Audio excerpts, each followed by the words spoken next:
Thanksgiving leftovers are a holiday tradition unto themselves, but they usually end up in a lot of boring sandwiches. We're gonna take our leftover stuffing, along with some herbs and anything else we can find, and transform it into a savory stuffing waffle. The Black Friday breakfast of champions.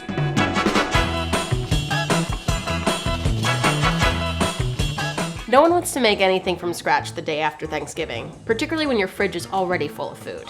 To make this savory breakfast, we're just gonna combine a little bit of stuffing, some bacon and some cheese, form them into little balls, and then cook them up in the waffle maker. And we're gonna take our waffle maker, heated to your highest setting preferably, and then let it cook according to your manufacturer's instructions. After a few minutes, you can take a peek and see how things are going. Once it's nice and golden brown, we're gonna get it out with a heat-safe spatula, wooden or silicone works. While these are cooling down a bit, we're gonna go ahead and make a whipped topping.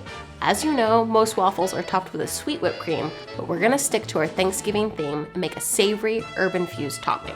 I've had some leftover herbs sitting in a cup of cream overnight, so the first thing we need to do is remove those. And you just want about 5 or 6 sprigs of herbs. And then we're gonna add a big pinch of fine sea salt. And now we're ready to whip. Just take our immersion blender.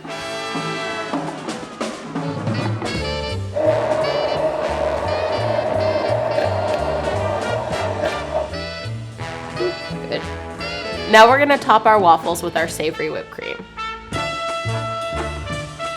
And we're just gonna finish it with some fresh chives.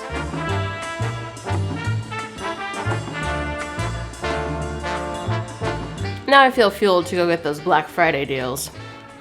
Holy shit, that's good.